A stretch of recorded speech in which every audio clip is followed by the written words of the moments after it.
For the gamers out there, you've heard of NPCs, and in video games, these are non-player characters put in the game to serve several purposes based on code. Sometimes they serve as guides to the gamer, sometimes they are put in place to advance the story, or just put as canon fodder. But regardless, they act according to how they are coded to act and cannot do anything out of the ordinary. I'll be explaining how something similar is happening right now in real life, focusing on Eminem and his music to give you some context about why you don't even have to be a programmer in 2019 to create NPCs.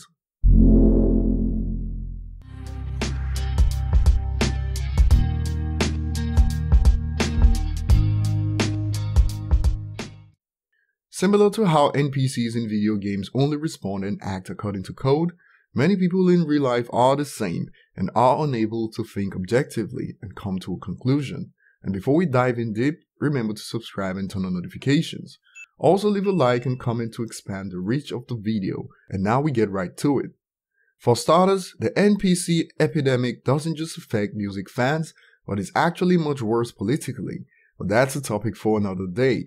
And I call this an epidemic because social media in recent years has made the NPC disease spread like wildfires at summertime in California.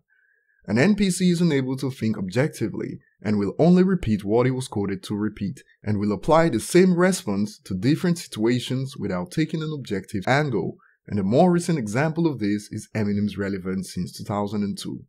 A typical NPC wouldn't be able to look at this objectively, and will base their opinions on what their programmer masters tell them, the media journalists, and actually support their claim that Eminem has been irrelevant since 2002, despite so many facts objectively revealing the opposite is actually the case. Encore is another example. The album released when social media wasn't the huge force it is today. Many Eminem fans that were in their teens or over at that time most likely enjoyed the album, and in 23 tracks in the deluxe edition, in my opinion, there's probably only 3 songs that aren't up to the standards of the others, but media journalists have used these 3 songs to create the notion that Encore in its entirety is a bad album. All it takes is for 1, 2, 3 media journalists to say it, and voila, now even Eminem fans that love the album are afraid of stating they love it because of backlash from fans and critics. The same happened with Revival. If you didn't conform to the general code, you're attacked as a mindless stan. The most surprising is Relapse. When it released, most media journalists called it a trash album. But a few years later, some now even consider it to be one of Eminem's top 3. The first thing we hear about is the accents, so the entire album is classified as bad because of accents. It's always the same critique from media journalists and NPCs. As soon as someone says Relapse is terrible, count 1, 2, 3, and the next thing you hear is accents. Everyone says Revival is bad, and because of that, you haven't listened to the entire album since it came out because a reviewer said it was bad. Bear in mind that most of these reviews, especially on YouTube, barely scratch the surface most of the time.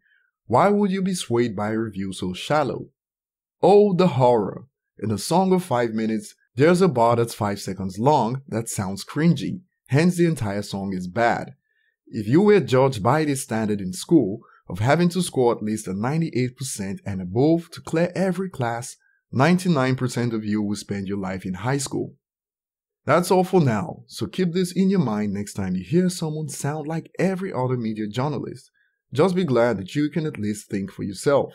This easily applies to politics, and is why identity politics is ruining everything. Thanks for watching, and don't forget to subscribe and turn on notifications.